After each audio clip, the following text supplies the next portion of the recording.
I'm Brent Goff. It's good to have you with us. We begin with the deteriorating relations between Tehran and Berlin. Today, the German government said it is closing all 3 Iranian general consulates in the country in response to the execution of a German-Iranian dual national in Tehran 3 days ago. Now, Germany's Foreign Minister, Annalena Baerbock, made that announcement today, saying that relations with Iran have reached an all-time low. She called for the European Union to extend sanctions against Iran. Berlin had been warning of severe consequences for months prior to the execution of Jamshid Sharmahd. Germany's ambassador to Iran left Tehran yesterday as diplomatic tensions continue to rise over the execution. Here's the German Foreign Minister, Annalena Baerbock. The murder of Mr. Sharmahd shows yet again that this unjust regime acts without recognizing any boundaries. It only knows the language of extortion, threat, and violence. The Iranian regime was very well aware of just how important cases of German prisoners are for the German government. They were also an integral part of the talks I held with the Iranian Foreign Minister, Abbas Araghchi, 1 month ago in New York. In light of the most recent events in the Middle East, this murder shows that an unjust dictatorship like that of the mullahs does not act according to normal diplomatic protocol. DW political correspondent Giulia Saudelli has more now on those consulate closures. Yeah, we've heard that the 3 general consulates of Iran in Germany have been ordered shut by the German government. That means that 32 diplomats and employees working at these consulates will have to leave the country's operations will cease there. And if the employees are German citizens, then that is the only case in which they are allowed to stay. The embassy in Berlin will remain open to continue providing services to Iranian citizens here in Germany. But we've also heard from the German foreign minister that there is an intention by the German government to keep pushing on a proposition that had already been brought forward at EU level, which is to go ahead with listing the Iranian Revolutionary Guard, that is the elite military corps of Iran, as a terror organization and applying sanctions to it as a terror organization. This is something that Baerbock had already said she was in favor of, and this is something that would have quite an impact on Iran and even Iran's economy, because the Revolutionary Guard is so involved in Iran's economy. It is involved in different kinds of industry. So this is something that could have a real impact in the country. And Giulia, what more do we know about the man who was executed in Tehran? Yeah, Jamshid Sharmahd was a 69-year-old dual German-Iranian citizen. He was born in Tehran but moved to Germany with his family when he was 7 years old and lived in Germany until 2003, when he then moved to California, to the U.S. And there he was a political activist. He was a member of the Kingdom of Assembly of Iran.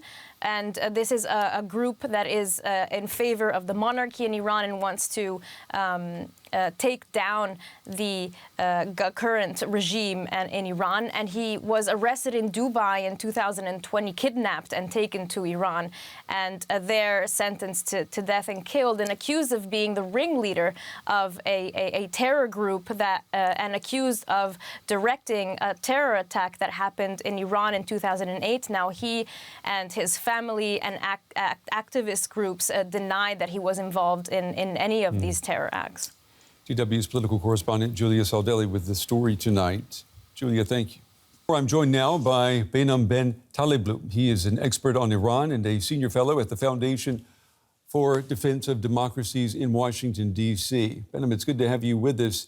Can you maybe tell us a little bit more about why Mr. Jamshid Sharmahd was targeted by the Iranian regime? Why was he such a threat, a perceived threat to them? Well, it's a pleasure to be with you. It's an excellent question because no one can quite get into the intricacies of or the minds of the national security elite of the government of the Islamic Republic. They believe that Mahsa Jina Amini, a 22-year-old Kurdish Iranian woman, was some sort of a national security threat. But what we know about Mr. Sharmahd's background is that he was an activist in the diaspora abroad, somewhere between Germany and the United States of America. and he was kidnapped actually before he ever became a hostage of the Islamic Republic of Iran. I believe in the spring of 2020, marking one of the most kind of long-range or significant extraterritorial operations of the Islamic Republic of Iran against a dissident in the past 45 years. Iran is already under heavy Western sanctions. Now we've got Germany recalling its ambassador to Iran. As we've heard, Germany is closing Iranian consulates. It's asking for expanded European Union sanctions. Is all of this the language that the rulers in Tehran understand? Unfortunately, and as has been seen in history, force is the language that the hardened national security elite of the Islamic Republic seem to understand, because where they sense an opportunity or a change in policy where rhetoric and reality has been made softer, they'll take advantage of it and pocket the concession. And those are important moves for Berlin's overall Iran policy. Again, demarching the Iranians, withdrawing the ambassador, closing down consulates, not letting the Islamic Republic take advantage of diplomatic immunity to run amok, not just across German territory, but across the EU. But these are steps that need to be amplified across the EU. And ultimately, time will tell if the 26 other European Union nations join Berlin in seeing the threat in this way. I know that Tehran did not explicitly connect the execution to Iran's ongoing conflict with Israel, but the judiciary claimed that Jamshid was, and I'm quoting here, taking orders from masters in Western intelligence agencies. What do you make of that?